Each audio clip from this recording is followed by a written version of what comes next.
Dramang ito ay rated SPG. Striktong patnubay at gabay ng magulang ang kailangan. Maaaring may masiselang tema, lengguwahe, karahasan, sexual, horror o droga na hindi angkop sa Welcome back sa aking channel at narito mga dapat nating abangan sa FPJs ang probinsyano. Patuloy nga na pinapagaling ito nga si Armando dahil kinakailangan nga nila ito upang maisagawa pa rin nga nila ang kanilang misyon.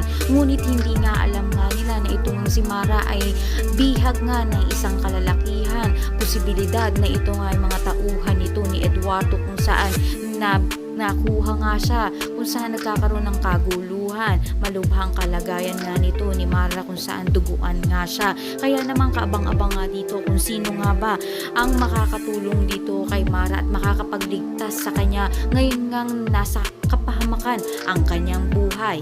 Kaya naman pakatutukan natin sa mga susunod na episode kung sino nga ba ang liligtas nga dito kay Mara. Ang lahat ng yan abangan natin at huwag mo na rin kalimutan mag-like at mag-subscribe sa channel nito upang lagi ka updated sa mga videos na i-upload ko. Maraming salamat sa inyong panonood.